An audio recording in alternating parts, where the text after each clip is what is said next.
Well, hello everybody. Welcome to Chit-Chat Tuesday on Exploring the Afterlife.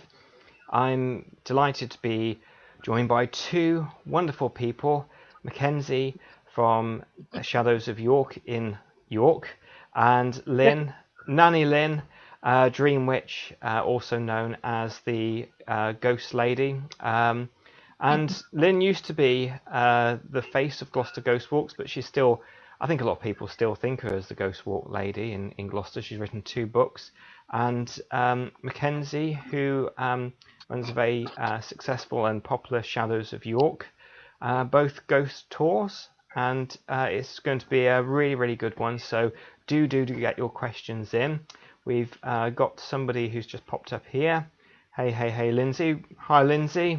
Wonderful Hi, for you to Lindsay. be on. Hello, Lindsay. I'd like to Hello, say hello Lorna. to Hi, Lorna as well. Lorna. Thank you. Do get your question. Yoo-hoo. So let's start off. So, I mean, we did say before we started, but because people haven't heard, if we can start off by how you both got to know about each other, please. And I start with Lynn first because it was you that I think reached out or something, and then we'll hear about Mackenzie then.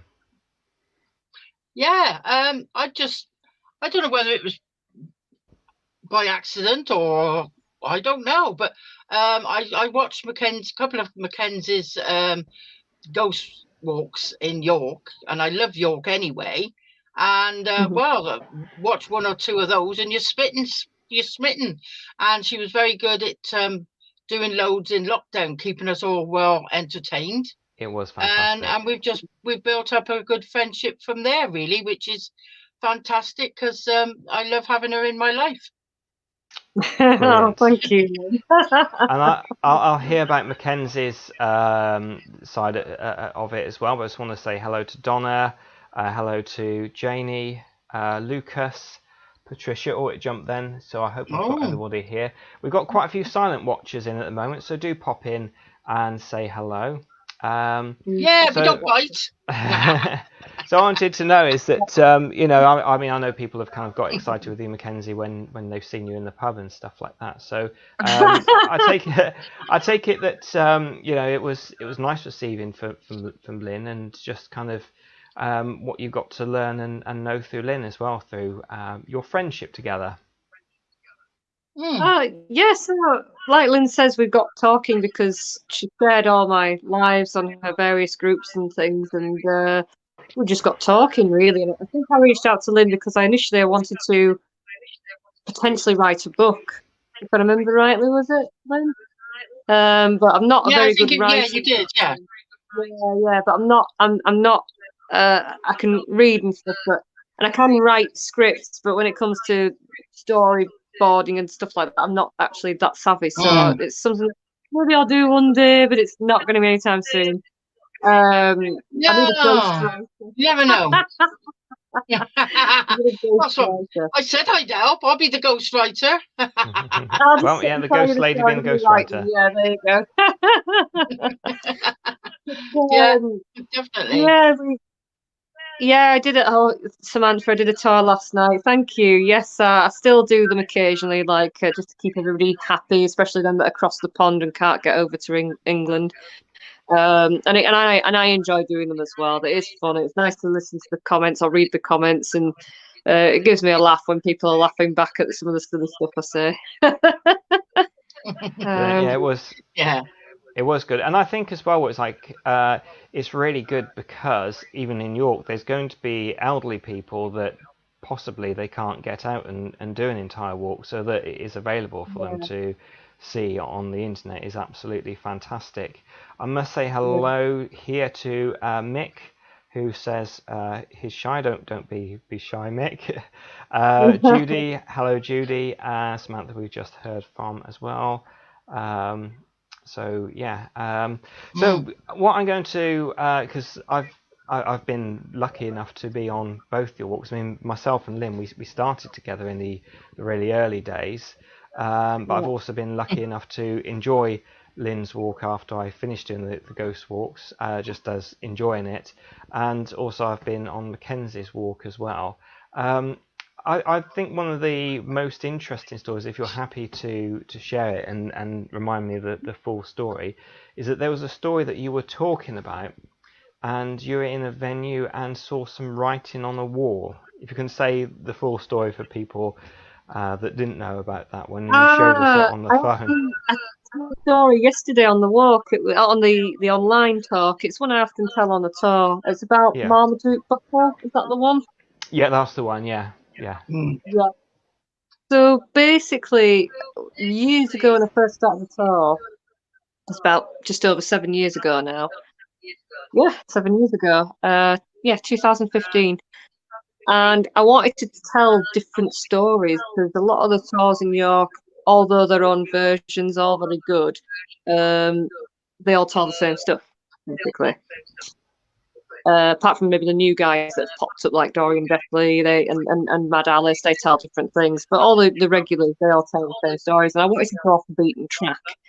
And I found a story about a lad called Marmaduke Buckle. It's only a short story, but I needed something short anyway. And it's basically a story about a lad who was disabled. So it doesn't say if his disability was physical, mental, or both.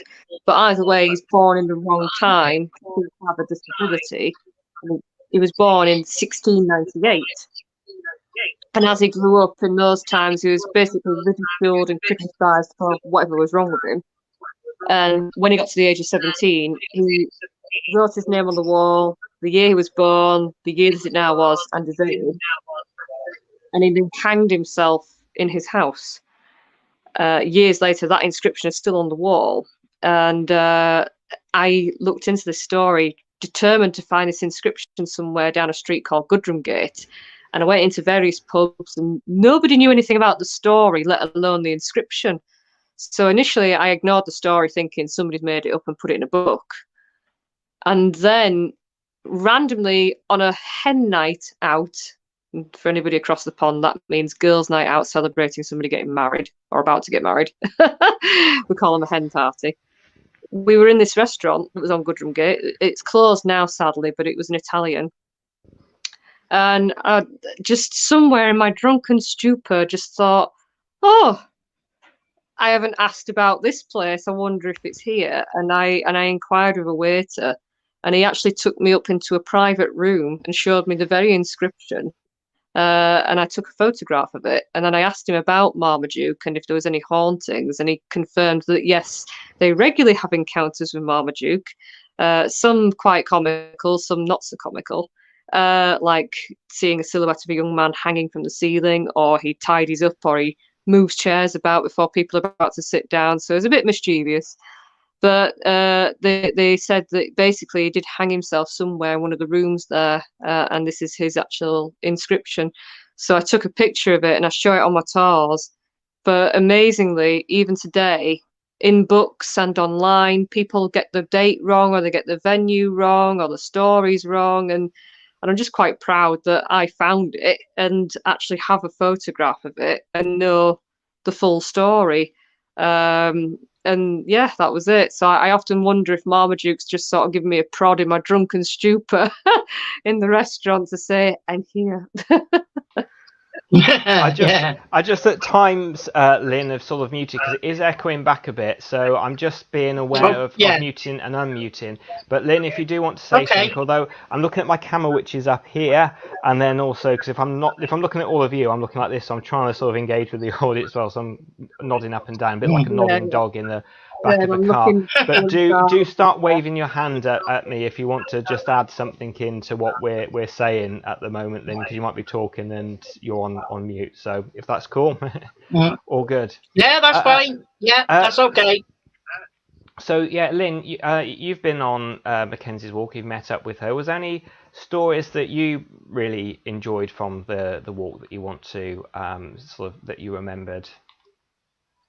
I particularly like the little girl that was left by her parents in the house, and they thought that she'd had the plague or something, wasn't it? And people said that they saw her at the window. It was a house. Was it in a square? I'm not sure. Do you know the one I mean, Mackenzie? The plague house. That's Yeah, it. yeah, She was seen in the yeah, house. Yeah, yeah. yeah. That one stood out more. And It then does. It's got a creepy Marmaduke. description. Yeah, yeah, Mhm. yeah. Just the whole walk was interesting. Always is. And if there isn't anything about York that Mackenzie, she knows it all about York. So you could Pretty much. you've got to try and take it all in, because it's very, very interesting. I can't think off the top of my head right now. I know the girl, I know Marmaduke, and there was another one as well. I can't think of that. The pub that I was going to stay in it, but they were either fully Golden booked or they Fleece. didn't reply. That's it. Yeah, the Yeah, Golden that's the Fleece. one. Yeah. I thought you probably mentioned the one about the graveyard, but I don't often talk about that because I don't want to reveal that. That's one thing that I really like to tell on the tour, and then people get the full effect of that without it being spoiled. But yeah, that's a interesting We story don't as need well. to The one where spoil we had an anything. encounter. Yeah, yeah. Just say that we had a genuine encounter on a tour once, and the entire group saw it many moons ago, and we'll leave it at that. So if you want to know more, you have to come on the tour. Ah, You yeah. remember the one, don't you? Yeah, Yeah. yeah, yeah, yeah. Yeah. Oh, yeah. You'll have to go on the tour, definitely. Yeah, I've not done any of Absolutely. my Yeah. lives. It never will be. So there we go. At least I don't think it is. Mhm. We'll keep it a secret. So Yeah. we've got a question here, Oh, sorry, I accidentally removed you. I meant to just mute for a second. Sorry, Lynn. Mackenzie, what's your take on ghost ghost merchants hunt I see the at question. Halloween? So Sorry? basically, yeah, I can see. So it's Samantha asking about the the York ghost merchants hunt. Do you mean do you mean the little ghosts that are dotted about around the city, Samantha? Let's have a look. Yeah, if you Oh, can I put see. that 4 in. hours looking for a ghost. Right. What's my take on it? I think it's an excellent shop. I think they've done extremely well for themselves. I love it. I've got a few little ghosts that sat looking at me as I speak. One of which I have called Marmaduke. It's got a little top Brilliant. hat and everything. Yeah, it was my first ghost, and I called him Marmaduke. Uh, what did I call him? Marmaduke Bly. And yes, um, Samantha says. yes, yes. So, Marmaduke. Sorry, start again. The ghost merchants. Uh, they are the only shop in the whole world that makes these little ghosts, and I think it's great. And yes, they do genuinely hide them, but you probably noticed from the sheer volume of people that go looking for them, they get found. And they do go around and re-hide more ghosts, if you will. But it's just pot luck. Some people find them, some people don't. But I think it's a great idea. It's great for the kids, and it's just great fun and a night and just something different to do, as opposed to the normal going out to the pub or whatever. So yeah, I like it. There is massive queues when you're queuing up for the shop, and you can queue for over an hour. People clearly desperately want these ghosts, but yeah, no, I think it's great. I love them, and they're really nice people that run the shop as well. Very nice people. We've got up here from Samantha the fleece. Was that where you were thinking of staying, Lynn? Yes, I was. I can't remember why. It didn't happen, but yeah. So it was the fleece, but it's quite a narrow pub, isn't it? To look at, Mackenzie, if I remember right. It doesn't. A It's very not sort narrow of a building. massive. It's very long, but it's a very narrow building. Yes, and very. Yeah, yeah, If yeah, you're not steady on your feet, maybe not recommended because it's very, very wonky as the floor and the stairs, and because it was built with no foundations initially, so everything is sunk. It's obviously been renovated since, but everything really is like a Tim Burton film, if you will. It's very wonky. yeah. Yeah, Lucas says about the Roman soldiers. Did you actually cover that one, Mackenzie? I can't remember. The Roman I do cover soldiers? it on tour. I do cover it on tour sometimes, but I don't know if you were there for that Yeah. one. I change it up. No, I don't think I It was. depends on other groups if they're in the way or what I feel like or what I think the group's going to enjoy or it's just one of those Yeah. things. But I do have another guy I who hear. works for me as well. So sometimes you'll get Dan. He's great. He's really, really good. Other times you'll get me, just so that I can have a night off every now and again because it's quite tiring working most nights plus at the castle Yeah, museum. of course, yeah. Yeah, you're there as well. Yeah. Brilliant Yeah, place, Gotta have that. some Absolutely meat. fantastic. I love it though. It's a Mm, great place. Yeah, got to visit. yeah. And then we'll ask one of the questions from Lyn's wonderful, wonderful walk, and also do let us know about your books as well, Lyn. But this question here: where would be a good place to stay in York with history? Well, obviously avoid places like Travelodge, Holiday Inn, Premier Inn, because they're not going to have any history. But basically, any pub No. like the Black Swan, the Guy Fawkes, Golden Fleece, they've all got history. The Grand Hotel and the Principal Hotel will probably be very expensive, but again, they are historical buildings. They've got a bit of history. Gray's Court, which used to be part of the Treasurer's House, that has a bit of history. Yeah, it's probably your top ones there, definitely. Oh, and the Haunted Chamber in the House of Trembling Madness. I think you were going to stay there, Oh, weren't you, yeah. Lynn? Yeah, that didn't happen, did it? Oh, no. Did Yeah, it? yeah, that's right. No, you didn't come. You had to be elsewhere. Fantastic. Oh, Well, yeah. we're Yeah. getting lots. Yeah. We're getting lots and lots of York questions coming in, but I just want to ask Lyn one. So the wonderful the wonderful Gloucester ghost tour. What were some of your favourites? Because I know we used to, when I was with you, we started off. We'd go to the Bell, the New Inn, round to Bishop's Hoopers Monument at one point, and then the Dick Whittington. And then you started getting people that were your scarers having Yeah. experiences as well. So everything that you told on the what's a story that comes to you when you used to tell it, you'd be thinking, oh god, I'm really looking forward to telling this story now. Yeah, 'cause I used to do started off with one route, and the more I did it and went around to different pubs and asked people about their stories, their encounters, I built up these other routes, did 4 routes.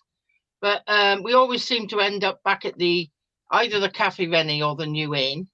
I mean, every story, every route that we did was always, very interesting anyway. But I think there's a lot of stories at the New Inn and the Bell and Cafe Rennie more than the others. Dick Witt as well, really. But I think the most one that I remember, or a couple of that I remember, is the New Inn. When a lad spoke to me, a young voice then spoke to me early hours of the morning. And then we've had, what was it? Loads of stuff happened there.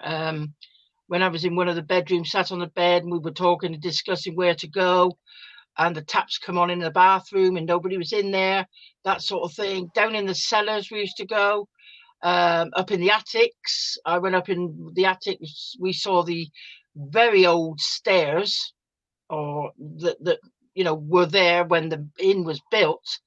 You couldn't actually walk on them; they were that old. I think if you blew on them, they'd fall. And when we walked away from them, I was with a gentleman that did a radio show, and we heard somebody's, like a soldier's foot boots, if you like, marching up above us. But there was nobody above us. There was no above, in a sense. So, lots of different reasons, different places have got different stories, and it's just all built into the one, really. But I think that's one of the other ones that stand out is the old Bell, when the gentlemen's toilets are supposed to be haunted by somebody who throws soap at them. And we did some research and found out that we thought it was like one of Mackenzie's stories all made up. but apparently it did happen to this big bloke biker, actually a biker, Mackenzie, Oh, that came out right, of there gosh. scared to death, and we found out that it was yellow soap that this ghost didn't like. So we were going to buy a load over in Poundland, put it in there, and then get somebody to do a lone vigil, but we never got round to that. It still Nobody could be really done. wanted to volunteer. Yeah, good. Yeah. So there's loads. I mean, I don't want to take up everybody's time, but there is loads. But yeah, it's just one of those things that happened. I was doing that for 14 years. Yeah, I might have still been doing it if it wasn't for my health, but I enjoyed what I did, and I went out on a high because Paul from the Rennie got us all together, and when I finished the walk, and he lit off some fireworks in the graveyard, much to the annoyance of the neighbours. And I went out with a bang, if you like. Absolutely. I'm just going to do a few shout outs as I have missed some people because I've got so into Yeah. the Hello, stories. everyone. Hello So there, I and think I we said apologise. Samantha. There is a cat in the background yelling his head off, so he might settle Who? now. Oh, you. That's okay. Just let us Aww, know if he that's- needs any attention. So I was going to say hello to Yeah. Robin. I think I said hello to Lucas. So we got this one up here from Dana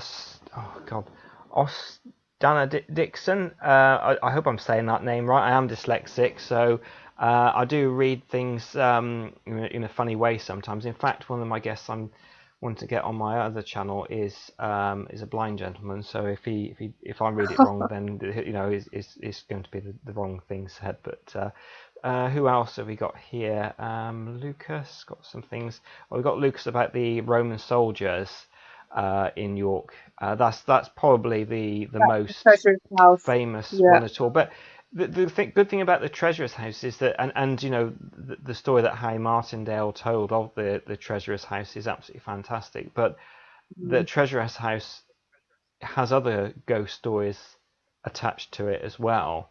Do you ever mention any of those alternative ones on the talk at all, Mackenzie? Because I know people want to hear the Roman soldiers. Yeah, usually on more private bookings if it's a small group and they want to know more, or sometimes if I feel that the group wants to know more about that particular building. But I tend to tell that one because it's the most famous one. It's the one that they can go and look at afterwards and things, and then obviously move on to the other areas because obviously we've got to get round the city. And the stories aren't really short stories; they're quite in depth. So, but the shorter ones at the Treasurer's house are nice. If I've got time, I will chuck an extra one in. It's just roundabouts really, but generally speaking, sometimes on a private booking, usually with couples because they're so enthralled and they've got time to talk to me on those smaller private bookings. So yeah. Oh, well, Lucas is Bye, going, Lucas. but take care, have a good one, and enjoy the script, most definitely. Sue and Jackson joining us. Hello, Sue. hello there, Sue. So, I mean, are you happy to share one of those other Treasurer's House stories with us now, Mackenzie? Yeah.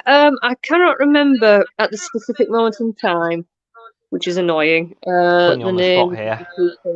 Yeah, it's all right. There's two people that basically had a duel of sorts, and obviously they got shot.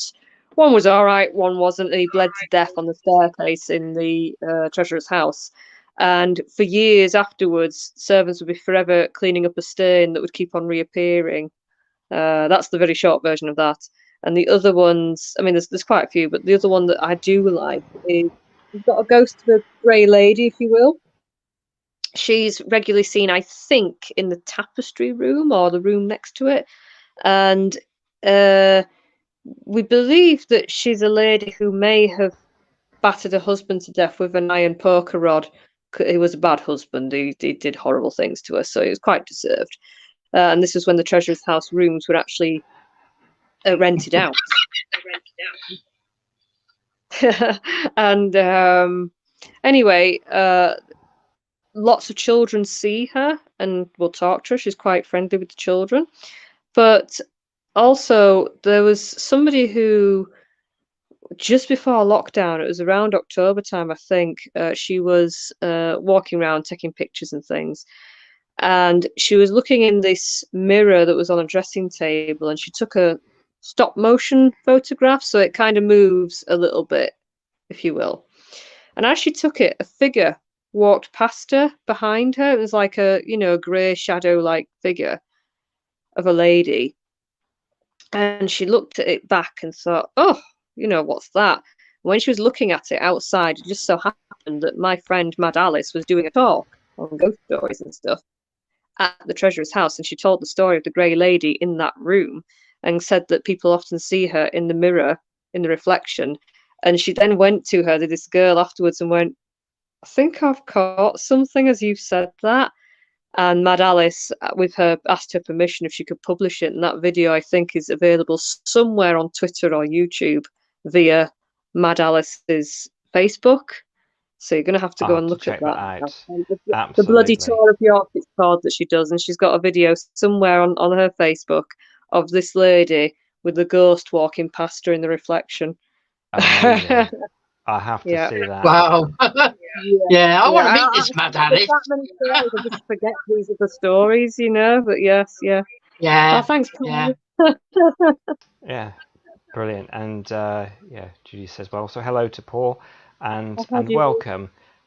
You've got some amazing, and also as well in the description of this video, I posted the link of when you were on Great British Ghost, Lynn, and Michaela Strachan, you were showing around because it was from the famous footage which is on YouTube of the pint moving in the bar, which is fantastic. But I think one of my favourite stories is when you discovered a secret hidden room at the New Inn by accident. Oh, shut up. Nobody's going to let me forget that. Nobody's going to let me forget that. You want me to tell it then? Oh, yeah, for those that haven't heard it, because it will give people pleasure. I know it will. Yeah, I bet. Somebody heard always gives people pleasure. Yeah, there was about 20 of us. I was doing it was a paranormal night, actually. No, it wasn't. It was a tour, wasn't it? Oh, I don't know. It might have been. It was a paranormal ghost investigation. Yes, because people were in different rooms, weren't they? Yeah, and I was walking people around and showing them different areas, and I was able to have the master key, which would let me into any of the rooms. So I decided to show them this attic room that nobody ever goes up there except perhaps an electrician. And I said to everybody, right, you go up the stairs here. It's the ceiling's quite low, so be careful. You can either go right or you can go left at the top of the stairs, but be careful. Hi, Wendy. Just be careful because the beams are all sort of at a distance, so you don't want to fall through them and whatever. So just be careful. So they all said, okay, we'll be careful. They went up a couple at a time because obviously a lot of people, you couldn't have too many going up there. And as they came back down, they were saying how fantastic it was, and they wanted to look over the other side and whatever. So I said, okay, then you've all had a look. I said, I'm going to have a look now and just see how it is and how I remember it. And I go up there, and two ladies followed me, and all of a sudden I just slipped or pushed. My foot went in through the ceiling between the beams that I told everybody to be careful about, and I go and do it myself. So of course this was very embarrassing. My leg and my knee was hurting. Everybody come out the doors shouting, that's a loud crash, a bang, who's hurt? Open it, Lynn. Of course it's Lynn. And I just couldn't get out of this flipping hole. And these ladies was laughing, trying to get me out, but I couldn't because the whole of my body and my left foot was on the attic. My right foot was through the hole, literally through the hole, dangling. So they tried to help me out. Anyway, I was down there on the floor and I shone my torch, and I went, oh my God! Now this shows how thick I can be. we found a secret room. There's a secret room under here. They said, no way. I said, there is. I said, it's all dark and it's dingy. I said, can't see an awful lot. I said, but there's stuff down there, and the wallpaper's horrible. It's all dark and ugh. Anyway, they said, let's have a look then, Lynn. Let's have a look.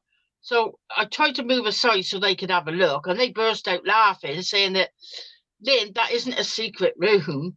That's the bedroom below.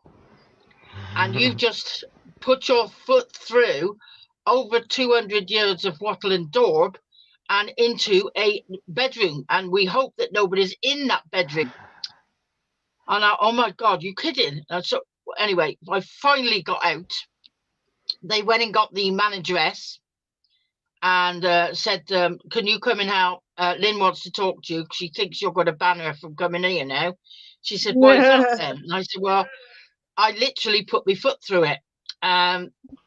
She said, are you okay? And I said, yeah. And she just laughed and said, well, as long as you're okay. But, you know, she burst out laughing the same as the rest of them. So we went into the room and what had caved in sort of thing, the hole. And we looked up, and right up in the corner was a massive hole. You could see all the wattle and daub and dirt and stuff coming down. Apparently, I just missed a TV. All the dirt and the dust was on the floor and on the bed. It was absolutely covered, and that's why I couldn't recognise the room. And she just burst out laughing. Luckily, nobody was staying in that room, and nobody was in bed. So thank God for that.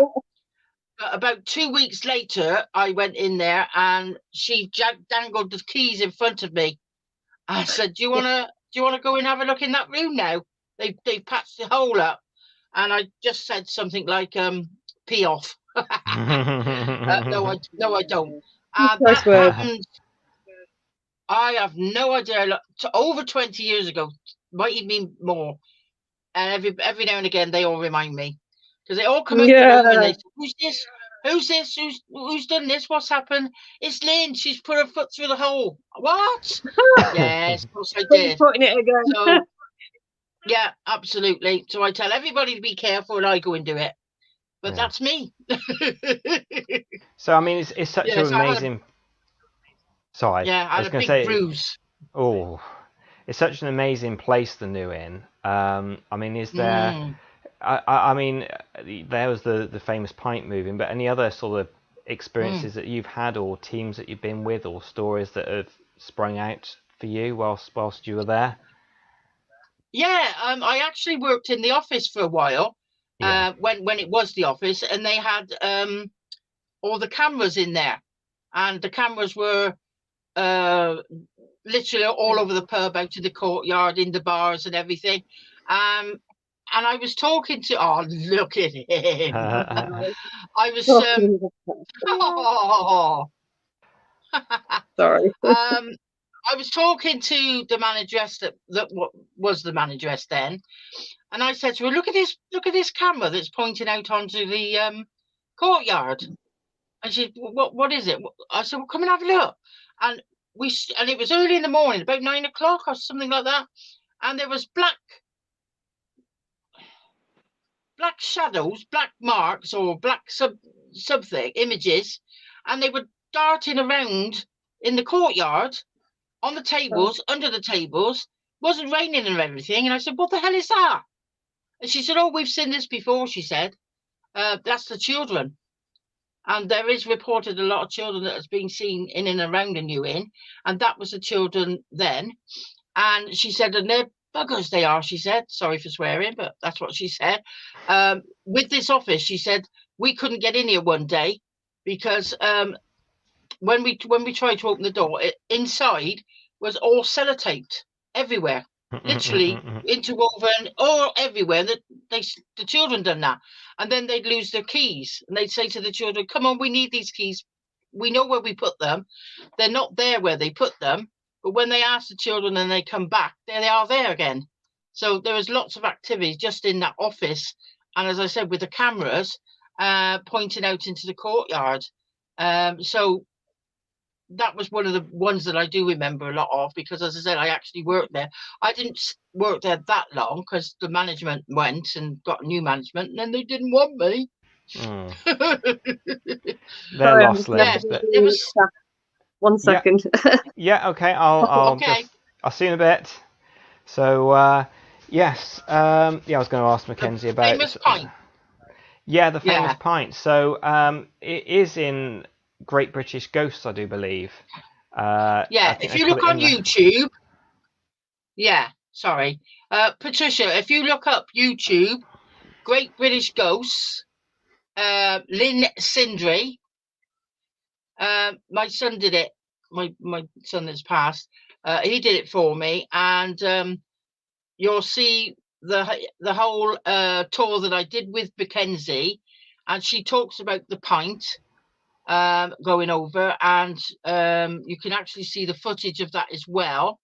But there is some more footage somewhere else that do you remember Bruce? Of course you do, Paul. I do Bruce. remember Bruce. Bruce, Yes, yeah, yeah, yeah. he did an extended version, didn't he? Because people were saying, why can't we have a bit longer of that when you first went in then and before the pint Mm. went over? So he did an extended version. But um, just message me, Patricia, if you can't find it, and I'll direct you, or I'll send you the link. Well, But it's on YouTube. I did find the full version of that episode, which is in the description of this video. So after watching it, not Mm. now, please, but after this Oh video, yeah, yeah, then yeah, do go yeah, and watch that after, which yeah. Don't you is dare really go good. now. But you've actually had Watch it somebody. later. You actually had somebody that. Oh yeah, and let's have a look. Janny,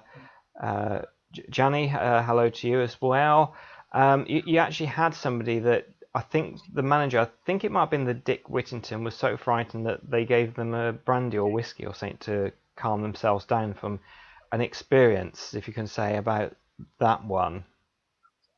Well, I'm not. Oh, I think it was Is that when the end? Norman was there. Hmm. Sorry. Yeah, sorry. Yeah, I I think think it it was was at the when. end. Yeah, I think it was when Norman was there, and we were wandering around. I think one of the girls put her face to the glass panel that was in the door as he came by, and he was shocked. And he was absolutely. Ah, I know the one. Yeah, that's another one. The customer. Yeah, I that's know the what the one. one you That's the mean. one. Yeah, yeah. Yeah. Sorry. Yeah, but It's that all did right. happen to the other one, which was Jamie. But this one was on one of my ghost tours, and we ended up with. I did a little experiment at the end, because there was people said that they felt like when they were sat there, they were pushed, and there was this American couple, a man and a lady, and he was like, "Oh, I don't believe in all this and whatever," and he sat on the table by a pillar, and the rest of us was sat around, and I was telling him the stories, and all of a sudden, he literally jumped off the table, only in a way that he was pushed off. He didn't jump off voluntarily. And as he done that, he said, somebody pushed me, somebody pushed me. But nobody was near him. And they all said, no, nobody was near you. He said, well, somebody pushed me. I didn't jump off, like, voluntarily. And he ran upstairs because he was pretty shocked. He ran upstairs and had a drink, and carried on running after the drink outside. And his wife said, because he said, oh, I'm not scared, I'm not scared. And she said to me, he was scared, because he went up there and he had a drink, and then he kept going outside. So he was really scared. But honestly, nobody did push him. We didn't do things like that on our walks, apart from later when we'd have the scarers, which is another story. But it was But very obvious that they were yeah. scarers and not made up to be anything paranormal. Oh yeah.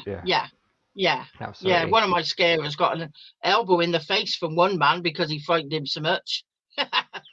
I think. So both scarers.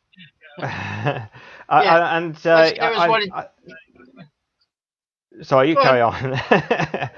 No, I was just going to say he was asking for danger money after that. Yeah, I'm not surprised. And Mackenzie, for those watching, Mackenzie will be rejoining us again later. She's just got to head off and just do something she did tell me about to begin with before we started. Yeah.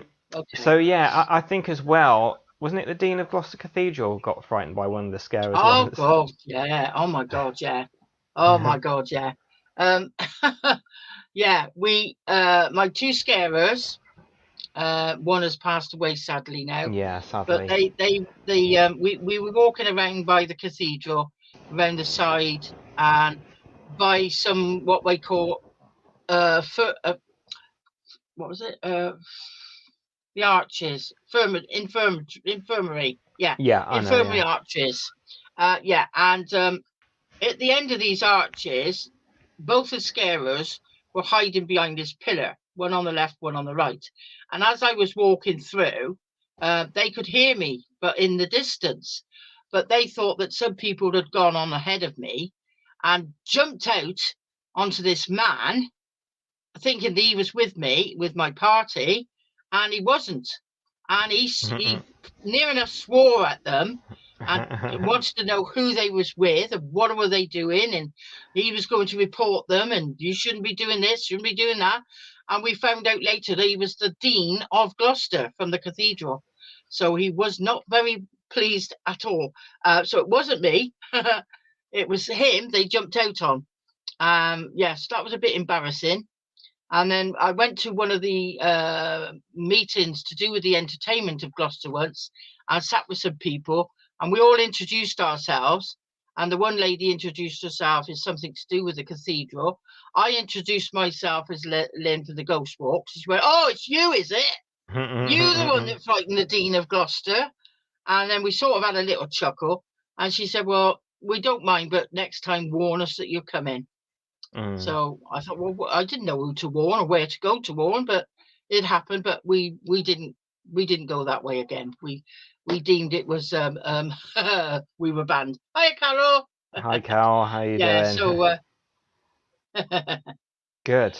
Yeah, I mean, it's not just. Oh, hi, Sue. Let's have a look. Sue Jackson, do you have any stories about the docks in Gloucester? Yeah, I did have a couple. One was about a ghost ship, apparently. And well, there's actually two. I might get them mixed up. One was a cursed ship. And when it went out to sea, there was always something that happened, and then when they come back, there was something happened again. It was always bad luck with this particular ship. And there was a story about a man, a sailor, and I've got to try and think because I didn't tell that one very often. He was out early in the mornings when it was misty, and he saw this ship, and he went to go towards it, if I remember. But when he got nearer it, it disappeared. But nobody believed him. So they went to. He told his friends, and they kept looking out for it. I can't remember. So sorry, I can't remember the outcome of that. But I do know that the sailors on the ship were attacked or mugged or something or other, and they were somebody's. Oh, sorry about this. I completely forgot about this. I think they were found hanged on the ship, and they were seen literally the swinging, but only like on a winter's morning when the mist was there. Yeah, it was. Sorry, I can't remember the rest of it because I very rarely told the stories of the docks because in a way it was not my comfort zone. It was No, around the yeah. it was quite Yeah, a way out but from the town, but we'll yeah, look some up yeah. and do Welcome another back, one at some Mackenzie. point. Welcome back. Patricia said my brother sails, and one night he was on watch and saw a ghost ship. He raised the alarm, but it had vanished. Interesting, spooky, Yeah. Oh, spooky no. story. Oh, No, so it's sweet. Which one's that? What's the Merlin. cat's that? name? Mervyn. Merlin. Oh, Merlin. Oh. Merlin. He's doing a baby, sorry. Hi, Janet. And Hi, hello, Janet. Gillian. Hi, Gillian. Oh, look at him! He's lovely. So I Yeah, so I know. don't. Yeah. Yeah, Sorry, go we'll on. find it out, but we'll do. We can find out the story because I think if you look it up on the internet, obviously after this live, but I think you will be able to come across the Yeah. story on the internet. Yeah. But yeah, I mean, one of the things that you say, just as we're going to go back to our hotels at night, Mackenzie, is that the York is basically you're walking over bodies everywhere. Yes. So that's really good. If you can say a little more about that, it'd be really good. Yeah. So it's estimated roughly, give or take, that we have about 500,000 bodies buried in York.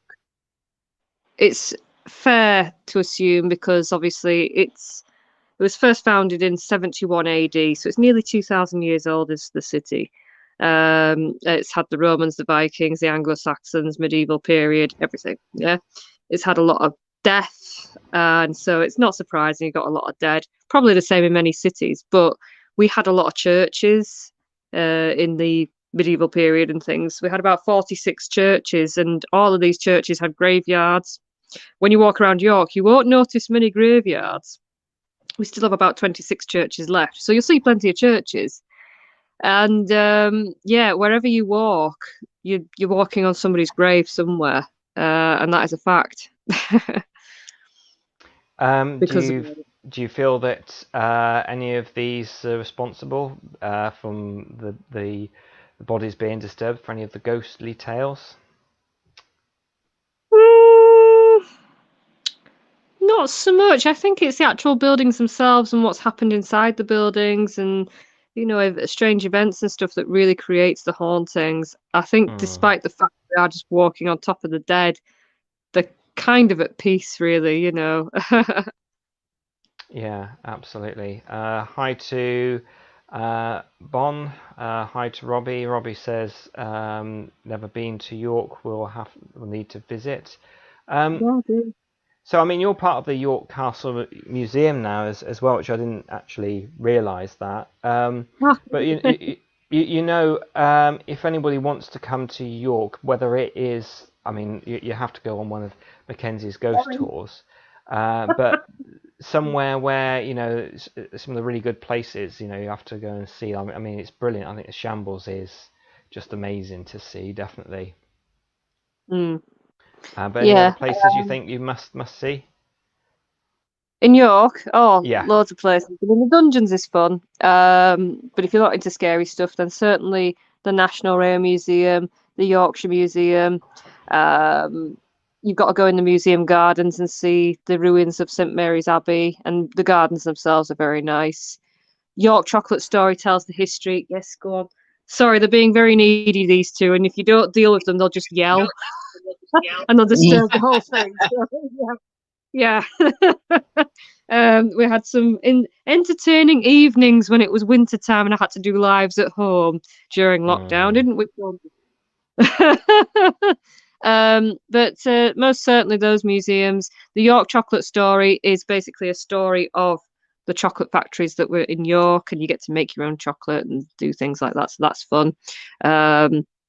The Jorvik Viking Centre is always popular because it tells the story of the Vikings, and you get to get on a ride and go through what they've recreated as a York Viking town, and that's quite interesting as well.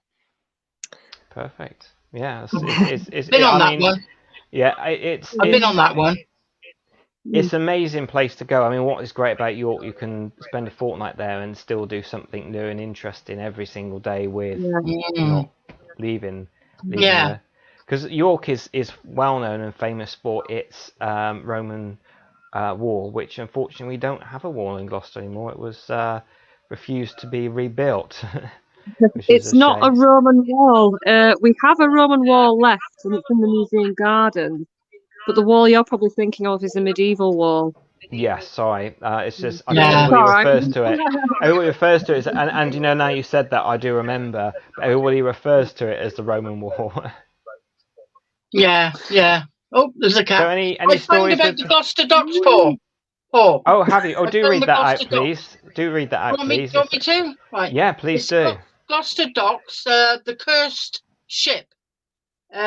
Some ships just seem to be cursed with bad luck. And in Gloucester docks in 1861, a captain took charge of his first sailing vessel. 48 hours after he took command, he died suddenly.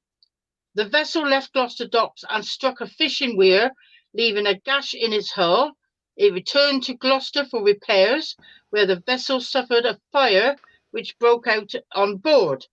After being repaired yet again, it set sail only to be collided with another ship. And finally, in 1867, the vessel was again restored and was sold to an American company who sailed it to the south of America and sold it to the American captain in 1871. It disappeared at sea and was never seen again. The cursed ship. There you go. Are there any ghost stories related to the river at all, Mackenzie? I'm just pulling that one out of the hat. I'm just wondering if there is at all. We have some stories, usually to do with prostitutes. Unfortunately, there was huge prostitution in York, and particularly in the Georgian Victorian times, down to the sheer poverty and things in York. And a lot of prostitutes would take them down to the river, the punters, and some of them used to very cheekily take the money first and like, thank you very much, and pretend to get themselves ready, but then they just push the men in the river. Apparently, one lady came across on that one, and unfortunately, she got drowned by this customer. Oh, So her spirit was meant to loiter around there, and there is various children's ghosty stories that ghosts that have been seen because sadly many children have drowned in the river, or they've been babies, and that sounds awful, but children have been. Funny enough, I talked about a ghost. No, not a ghost. A story of a lady who threw her child into the river, called Horatio. That the little boy was called Horatio, and that is a true story. These things happen sadly, where people just threw the kids in the river, or the kids fell in the river. Because they were either mentally unstable or felt that they couldn't look after the children, and it would be better if they were just got rid of, kind of thing. So you can imagine that the rivers do have quite sad stories attached, but there's not been anything seen as such. But there is a very foreboding or sad presence sometimes in certain areas of the city on the river banks. But I don't tend to talk about the rivers too much because sadly we do have people even today ending up in the river. So I tend to keep away from the river stories, really, just because it's too close to home for many people in modern times. Absolutely. You might get somebody as well that they've had that and then come on the ghost walk for a bit of fun for a night, and then it triggers something off again. Yeah, and the river is actually too far away from my tour anyway, so I don't go down that route. And also on a weekend, those are the areas where you get an awful lot of people out at the pubs, shall we say, and we don't want any hassle. So yeah, just stay away from that area, really. Yeah, that's what I found when I was doing the ghost walks with Lynn, and when I went to them afterwards. Sometimes you could get some interesting people that come up to you after going to that were at the pubs and everything like that. Yeah. I know one of your scarers. Yes, I said hello, and she was just saying reminds me of a Cromwell boat that sank on its way over to Ireland from Gloucester. So sad. Yeah, that's right. That was quite devastating, and my mum actually went on the Oliver Cromwell, and I never did. So that's a pleasure that unless I want to go diving, I'm not going to have now. But I know that some of your scarers, because it's nice talking about some of the experiences you had as you doing the ghost walk, and one of your scarers really did get scared himself, which is a brilliant story. So can you say about that, Lynn, when you were there? Oh, which one? The one, yeah, the one from Caffrey, and one down the alleyway that had to jump out and kept running. Oh yeah. Yeah, the alleyway is a 10th century medieval alleyway, and that was actually called Prostitute Alley. Talking to prostitutes, Mackenzie, that was called Prostitute Alley at one point. And my two scarers weren't available one night, so I asked somebody else from the pub, and I said to him, "I'll buy you a pint afterwards." And he said, "Yeah, all right, I'll do that." I said, "All you got to do is just hide in this doorway down this alley. And when I come up with these people, jump out at them." He said, "Yeah, okay, I'll do that then, no problem." So he was waiting, and I was a little bit late because I'd been down the Dick Whitted turn, and I think it might have been the night that bloke was scared. So we were a bit longer. So I got eventually to the alleyway, and he told me afterwards that he thought it was me coming down the alleyway. So he went to jump out and there was nobody there. And where they positioned themselves was in the middle of the alley. So you could see left and right a good distance. So nobody could run that fast and not be seen. So anyway, he looked out and there was nobody there. And he thought, well, I'm sure that was Lynn, but nobody there. Then he went back in to hide and he heard another footsteps. And the footsteps was getting louder and louder and nearer him. And by then, he'd had his back, he had his face into the wall with his back to the alley so that he could turn around and frighten people. And when he heard these footsteps, he thought, who is this? Literally turned round and again, there was nobody there. And he knew that he heard footsteps and they'd stopped right by him. So when I eventually come down the alleyway with my people, he come out screaming at them, but he was really scared himself. "Ah, out my bloody way, get out my way, get out my way." And he literally run through everybody and they was all going, "Oh, well done," you know, but he was really bloody shitting it. Oh, sorry. And run through them into Westgate Street. We went the other way. And then when I got back to the pub, I said, "What happened to you? Were you all right?" He said, "No, I bloody wasn't," he said. And he told me what had happened. And he said, "You owe me a bloody pair of pants as well as another pint." I said, "Oh, okay, I'm sorry about that." So he was scared to witness himself. And he said, "Don't ask me again." And I never did. That was if you remember Joe the Hat. I do remember Joe the Hat. Yes. Yeah, that was him. He said, "Don't ask me again." But yeah.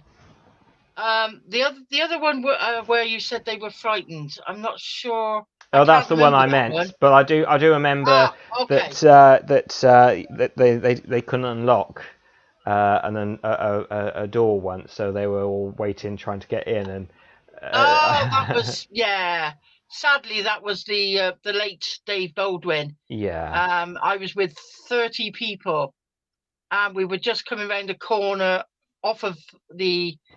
What's she looking at? Oh, you got a ghost? Oh, I've got a housemate living upstairs and farting. I've got two cats next to me on either side now that have finally settled down. It's just chaos here. Never mind. Trying to do a very serious podcast here, and it's not going well on my end. Oh, bless you. You're all right. At least you're here. You're with us. Yeah, so I went round the corner with 30 people, and I tried the door, because he was supposed to have gone in there before me, opened the door, and then waited inside. But the door was locked, and I thought, "Bugger, what's happened here then?" So I looked around. I went, "Oh, sorry, people." I said, "I think the door should have been open."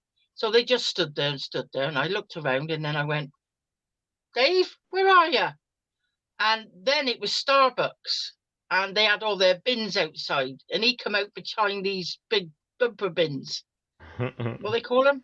Oh, sorry. Oh, there's my cat. I know now. what you meant. I know what you mean. Big wheelie type things.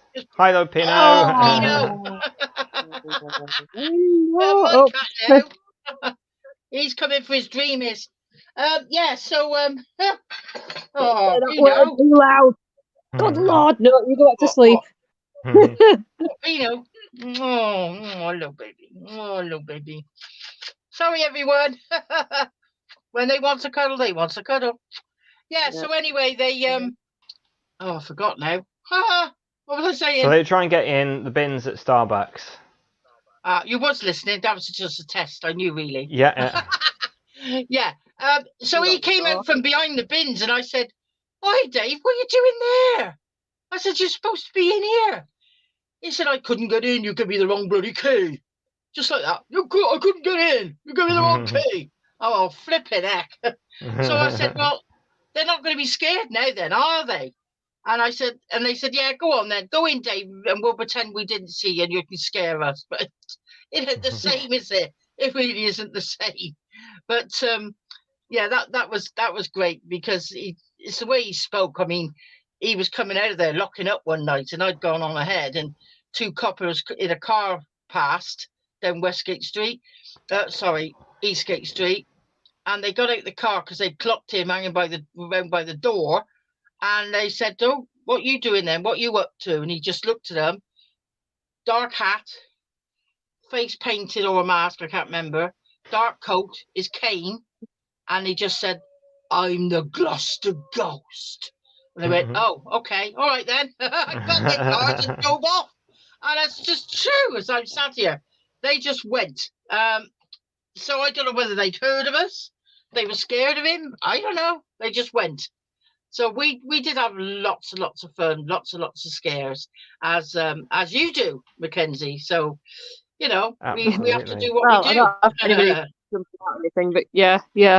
But I have worked in scare attractions. Yes, yeah, you so did, we can. didn't you? Yes. We can talk about this in a bit. Mackenzie's an actress as well. So I mentioned that because I was just going to comment just before we get onto the scare actress stuff. I was just going to ask the question if anybody wants to go for a haunted pint or wine. Where's some good pubs to visit, and then we'll talk about the scare attractions and how people can see you. Okay. That's to So I was going to say about the me. haunted pints, yeah, haunted pints. Well, maybe both of you, but Mackenzie first and then Lynn. So a good haunted pint in York. Take your pick. I would suggest the usual is like the Snickleway Inn, which is down Goodrum Gate. The Golden Fleece, most certainly. The Black Swan Inn. Guy Fawkes Inn. And possibly the Trembling Madness on Stonegate. Those are your best places for a haunted pint. Absolutely, and well, I know the ones in Gloucester well, but what would you choose, Lynn, for a good ghostly, spooky pint, or wine, or orange juice, whatever you fancy? Yeah, well, I mean, going down to Cafe Rennie was very, very spooky, and because it was literally underneath the pub, as you know. But it's the new inn as well, because not so much the rooms and everything at the new inn, the whole courtyard. But with Cafe Rennie, it was totally different because that was underneath the pub. And then again, the Bell, that was in the restaurant and the toilets and stuff like that. And also the Dick Whittington was in the pub and the toilet. So they all had their own different stories and different hauntings, which, you know, combined together obviously was my tour. And what was great about it as well, people wanted that tour all the time. And it was the one that I liked the most because it was the flatter route. I didn't have to go up and down the Plymouth slope. So, you know, yeah, it was good. It was good. Have I had any celebrities? Have you, Mackenzie? No, I was just thinking about this now. I've had I had somebody who was once like I don't know, some form of producer from ITV a few years ago, but not anybody that I know. Had some people that were extras in horror movies. I think it was a girl who was a dead girl in the film It, but again, not a celebrity as such, you know, like famous. However, just the other day we did have Johnny Depp performing at the Barbican with a band. and he was staying in the Principal Hotel.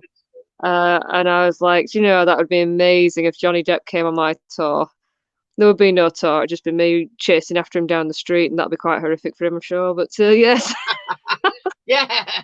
Come You know, on, you could. come on. I think he's a sort of chap. If you wrote him a letter or email, he may have actually turned up.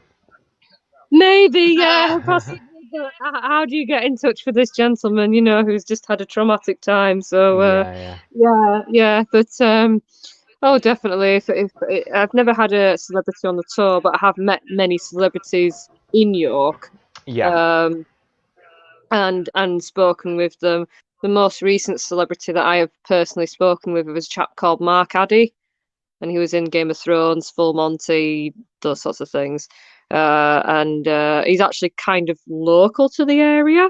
And he used to come into the shops where I've worked in the past, and I'd be like, "Oh yeah, how are you doing?" And just have a general natter. But he unveiled a statue last year, and it's been unveiled again just a few days ago by the Yorkshire vet. I don't remember his name, but the Yorkshire vet on TV. And it's a statue dedicated to a cat called Gerald that's sadly passed away a couple of years ago. We call them the Minster cats because there's a couple of Bengal cats that float around the Minster. They belong to somebody, but Gerald was a popular one. He sadly died, and so they made a statue dedicated to him. And Mark Addy unveiled the statue a couple of years ago, and I went to go see them and got chatting to him again. And I met Emma Thompson, many, many moons ago when I worked at the National Railway Museum, and she said I had a lovely name and I should never, ever change it. Yeah, absolutely. Yourself, Lynn. Yourself, Lynn, with celebrities on the tour. No, only Michaela Strachan. Yeah. Nobody else really. I did meet. No, it wasn't a tour. It was down the docks when we had an event down the docks, and I had my photo taken with Chris Biggins. Yeah. Biggins, yeah. Yes. Yeah. But it wasn't a tour. But I had a picture taken with him. He was lovely. Yeah. And Michaela, and that was it really. Yeah, nobody, as far as I know. So as far as I remember. We'll mention the scare attractions now that Mackenzie used to do, and then I'll get people to get in contact with you and where you meet. You have to book for yours, but where to meet, how people can get in contact with you. So a little bit about the because blimey, the time's going quite quickly actually. But that's what happens when you're having fun. But some scare attractions. Where were these at, and how you used to dress as well, and some of the things you used to do to frighten people. Oh, okay. Before I do, I'll just quickly say I don't know if he's a celebrity like famous, but there was one chap who came on my tour a couple of years ago, and he's a lovely gent, and he does tours as well. Simon Entwistle, done a lot of TV work. Yeah, he's been on the tour. But and he always actor. He's a lovely an actor, man. Isn't he? Yeah, he's done. I know the name. Yeah, but he's done a lot of paranormal stuff. So yeah. But scare acting wise, I got into that by accident, and that's the reason why I ended up doing Ghost Walks actually. And it's exactly 11 years ago that I first started, and I basically got a message from a friend of mine called Ewan McGregor. Not Ewan McGregor that you know and love, though. He's just got the same name. And he was doing a scare attraction in York, and he asked me to go along, and I looked like the girl from The Ring. So it was a long white gown, long black wig, all the makeup and stuff. And basically, the basics of the story there was that I was this girl who worked for my master, you know, like a servant kind of thing, and was trying to get people to come upstairs and meet my master. And people were just terrified because it was a very dimly lit room. There was literally 5 or 6 battery powered tea lights, and that was it. Really dark. And the amount of people that would come in and just take one look at me and go, nope, and gone. Boys,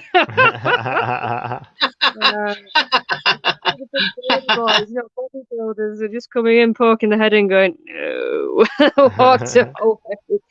And then after that, I did something called Bunker 13. I did that at Magna in Sheffield. It's in Sheffield. Yeah, it's in Sheffield.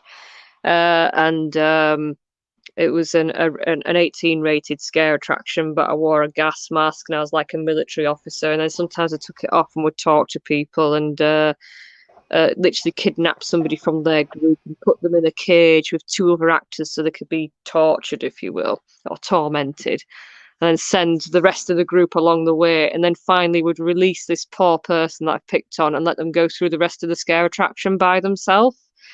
It was not really done before in the UK. They do it probably a lot now, but yeah.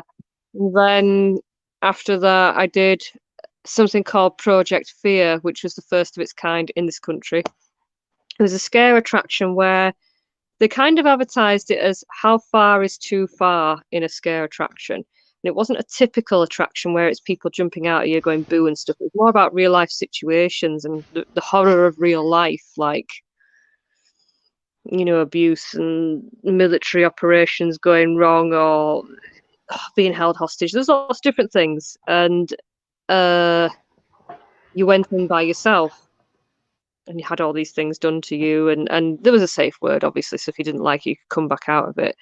But that one was quite popular or highly regarded at the time. That was in 2012. I think 2013, 2012, I think it was. And loads of people were raving about my role because, again, I played a creepy child. And then after that, I went on to do something that was very unique. And I don't think anything's really matched it apart from something called Mackenzie Manor, which is abroad. But that's a different type of scaring altogether. But it was a 6-hour attraction and it's called Cracked. I won't tell you too much about it because I don't know if it'll ever happen ever again.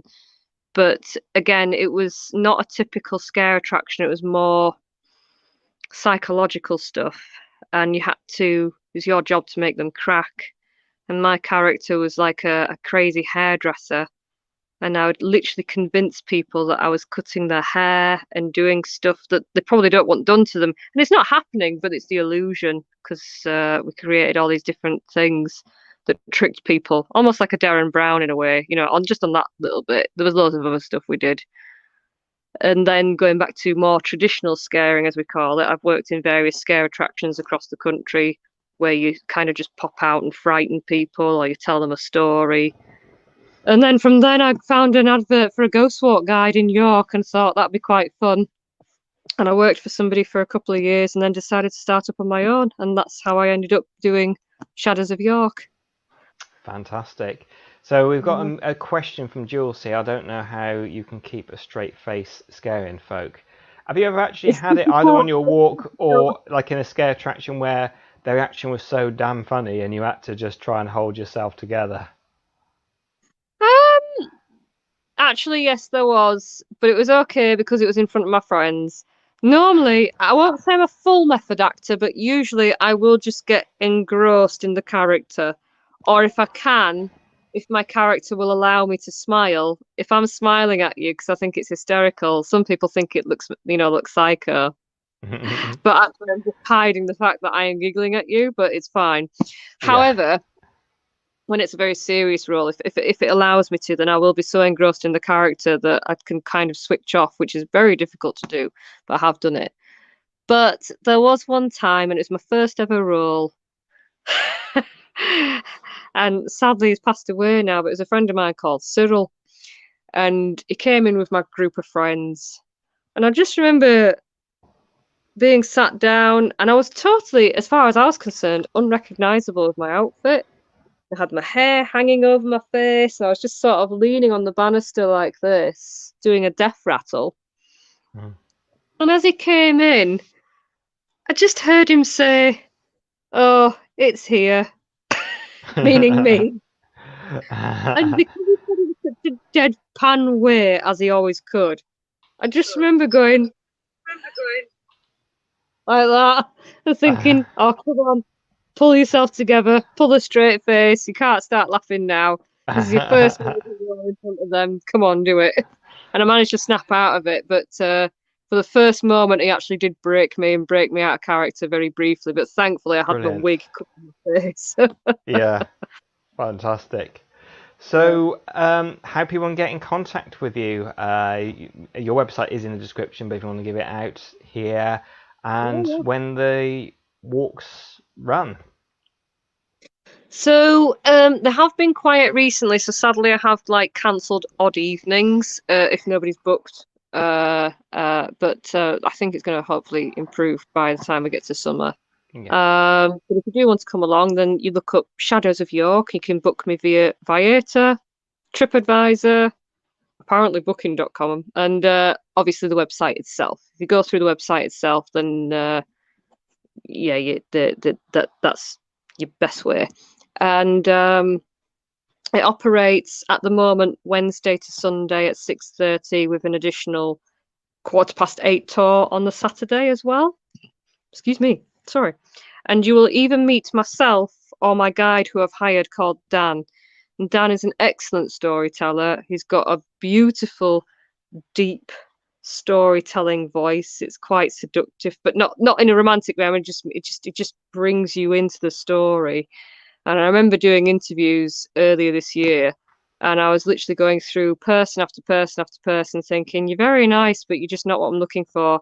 And as soon as I met Dan, as soon as he opened his mouth, I was like, "You're it." That's how good he is. So you'll either meet myself or you'll meet Dan. Fantastic, yeah, and I've been on Mackenzie's, and I can highly recommend it. And with yourself, Lynn, you're not doing the ghost tours, the ghost walks anymore, but you do have 2 books and more to come.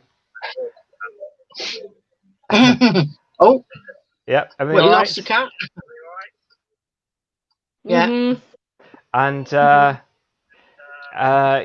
yeah, so I've lost my train of thought now, actually. And also as well, people can get in contact with you because you do crystal readings as well. So just how people can get in contact with you if they want crystal reading, or any events you do as well, and the books, everything basically. Well, if you go on, obviously if you, sorry.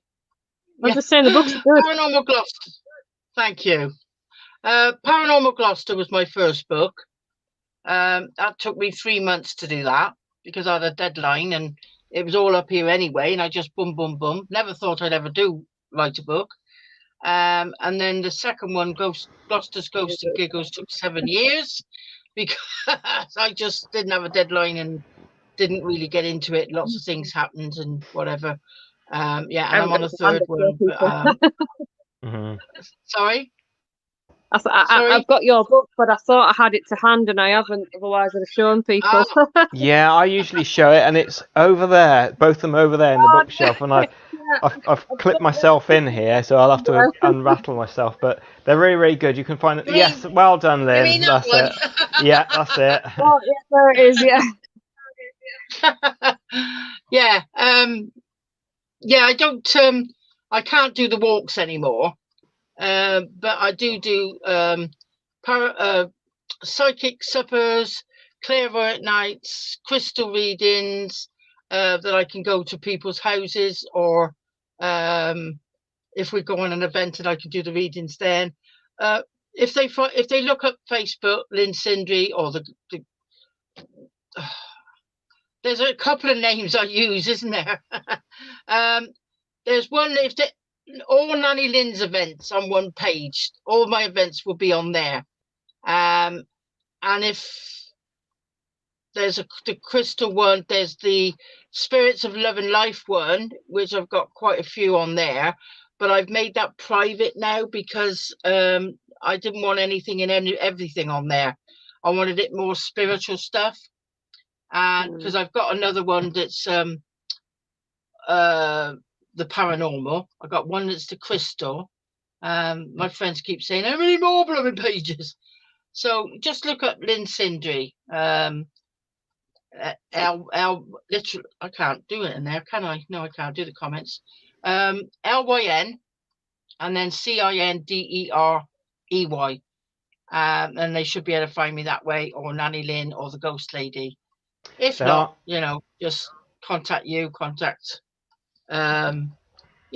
I don't know. I don't know what I'm saying now. No, it's fine. There is in the description of this video, either you're watching it on YouTube or Facebook, both Mackenzie's details to get in contact, Lyn's details, and also just a little quick plug, mine if anybody wants to do past life regressions or therapy with myself. So I don't usually. Yeah, so Mackenzie, just you had a past life experience in my life, so I hope you liked it. And, didn't go very far, did I? Very far. But yeah, it was all good. But that's on my YouTube as well. Lyn's got a YouTube as well, and several events that Lyn's runs, which is absolutely. Yeah, I don't usually use my YouTube much now because I can't get the videos on there because somebody said they'd come down and help me, didn't they, Paul? Yes, I did, and when I was going to come, for some reason you weren't available. So I know. So, but I will be down. I will be down definitely soon. Don't worry. But I like to get it done for you, most definitely. Yeah, it's just annoying. Yeah, we'll get it sorted really soon. Busy. Yeah, absolutely. Oh, hello, Billy. What we're all talking about, you'll have to look back, my love. We started at 8:30. Sorry, dear. But yeah, it's on available to rewatch as well. So that's all really good. So do enjoy it. Do comment as well and give this video a like. Would be really, really helping. So we've got about 10 minutes left of this. Starting with Mackenzie. Is there anything of your ghost walk or anything you do that I haven't asked you during this time that you think would be really, really nice to finish on with yourself? Sometimes do live. No, except for some people do ask about whether it's child friendly, and depends on the child. Depends on your child. It's not a scary tour, but it's very informative. So if your child doesn't like a lot of knowledge, then no, it's not the tour for them because there's a lot of walking as well. But I always say not recommended for under 7s because some of the stuff we do talk about is quite disturbing. They might not like it. Excuse me. It is dog friendly. If the dog's well behaved, then it is wheelchair accessible. So all those sort of usual things. But otherwise, no, it's just you'll either meet myself or Danny, and you can book via the website or by the links that I've mentioned earlier. And I do live videos every now and again, many of which are still available on the Facebook. So if you look up Shadows of York on Facebook, you just look up videos and you'll see a whole list from 2020 to now. So you can get a taster. And that's it, really. No, it's good. So yeah, we'll make sure that people get to the description and everything like that. Is there anything you want to mention, Lyn, that I haven't asked throughout this? I just thought of something as Mackenzie was talking about children. On the whole, I found that children wanted the gory bits more than the adults. Yes, so thought, sometimes we do, sometimes we don't. Yeah, if you're with your parents and you don't mind, then yeah, you can get the gory bits. But there was one occasion that I do remember well. I was asked to do a ghost walk for children in like nursery children, and I thought, or school children, anyway. So I said, okay then, but this was 11 o'clock in the morning. Now, you both know me. You know me. 11 o'clock in the morning is more or less a no-no, but okay, I'll do it. So I wait outside the Tourist Information Centre and I hear all these kids come in, and they're all little kids, like little nursery kids. And I thought, bloody hell, how am I going to tell a ghost story at 11 o'clock in the morning to kids of that age? So I toned it right down because they didn't give me the full details of who was coming. But what made me smile as well, they absolutely loved it. And when there's kids and they're all overexcited and stuff, the first thing I do is get them zombie walking. I said to them, right, you know your parents and teachers will tell you to be quiet. Well, this time they got no say because I'm telling you to make as much noise as you want and to pull the most horriblest faces you want. And I got the teachers to go at one end, or the parents, and then so that we got covered, because although it was supposed to be pedestrianised, there's still the odd car and the odd copper that would rush up. So we had to make sure the kids were safe. And that's what they did. And people were looking out the bloody pubs. Said, what's that row out there? And it was these kids, little kids, looking like little monsters. But I'll never forget that. 11 o'clock in the morning and little kids. I thought, why didn't they tell me? But luckily, I was able to tone it down, and they loved it. So that was one thing I remember as well. You forget everything, don't you? Because when you've been doing it a long time, there's lots of little snippets that you forget. But it all adds up to your story, your tour, and your life, isn't it? So I just remembered that one as you were saying about kids, Mackenzie. So that was I good. do have a child-friendly tour for school groups and scouts, guides, all those sorts of things. So if anybody watching has got, wants to do something in York, I do private bookings as well, and I can do private tours. For even myself and my guide will do a private tour for schools. We do get a lot of schools as well. We just sort of tone it down a little bit if they're young. But obviously, if they're teenagers, then we leave it the same. Gillian says here, have you ever visited Shingle Hall? Have I got that right? Shingle Hall in the past? Never I don't think it's open to public. No, do let us know where it is, Gillian. Heard of it, but not. No. Carol says hello, Nanny Lyn and Mackenzie. Hiya, Carol. Hiya, Carol. Hiya, Carol. Yeah, good. It's gone now. It's gone. What is it? Oh, I hate this. When it don't matter. Carry on. I forgot what I was going to say. Oh yeah, I did. There was a group of people from America, and they were they were a choir. And they were doing a concert in the cathedral, and the person that was looking after them asked somebody if there was something they could do early evening for a couple of hours, just to because they'd worked hard and sang, and they wanted a couple of hours to do something. Was it early evening or afternoon? Yeah. And they recommended me, so I spoke to him and I said, yeah, that's okay, I'll meet you so and so, and I'll do an hour's tour or whatever you want to. And I said, how many? He went, 82. I went, what? 82.